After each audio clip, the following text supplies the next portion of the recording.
Hello dear students, আরও একটি ইংরেজি ক্লাসে তোমাদের সবাইকে স্বাগতম জানাচ্ছি। লাস্ট ক্লাসে আমরা আলোচনা করেছিলাম ফ্রেজ এবং ক্লোজের পার্থক্য নিয়ে। আজকের ক্লাসে আমরা আলোচনা করব ক্লোজ কত প্রকার এবং সেগুলোর ডিটেলস নিয়ে।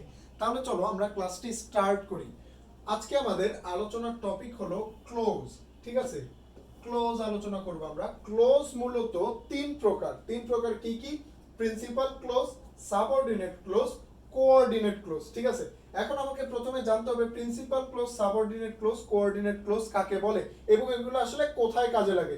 এগুলো আসলে কাজে লাগে সিম্পল কমপ্লেক্স কম্পাউন্ডে। তুমি যদি সিম্পল কমপ্লেক্স কম্পাউন্ড পারতে চাও তাহলে অবশ্যই তোমাকে প্রিন্সিপাল ক্লোজ, সাবঅর্ডিনেট ক্লোজ এবং কোঅর্ডিনেট ক্লোজ সম্পর্কে ধারণা রাখতে হবে। ঠিক আছে, তাহলে চলো, প্রিন্সিপাল ক্লোজের বাংলাটা হলো স্বাধীন আর সাবঅর্ডিনেট ক্লোজের বাংলাটা হলো পরাধীন। ঠিক আছে, স্বাধীন এবং পরাধীন। তাইলে প্রিন্সিপাল ক্লোজ সেই ক্লোজ যে ক্লোজ স্বাধীনভাবে মনের ভাব প্রকাশ করতে পারে, আর সাবঅর্ডিনেট ক্লোজ হলো সেই ক্লোজ যে ক্লোজ স্বাধীনভাবে মনের ভাব প্রকাশ করতে পারে না, যাকে মনের ভাব প্রকাশ করার জন্য প্রিন্সিপাল ক্লোজের উপর নির্ভর করতে হয়। চলো আমরা এক্সাম্পলের মাধ্যমে বিষয়টা ক্লিয়ার করি। ঠিক আছে, let's see some example. Example হলো, ধরো দো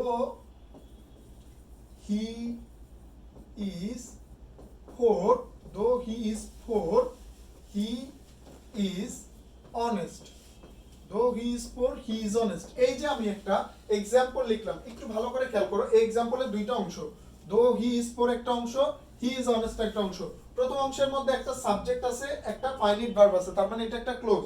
সেকেন্ড অংশের মধ্যে একটা সাবজেক্ট আছে, একটা ফাইনাইট ভার্ব আছে, তার মানে এটা একটা ক্লোজ।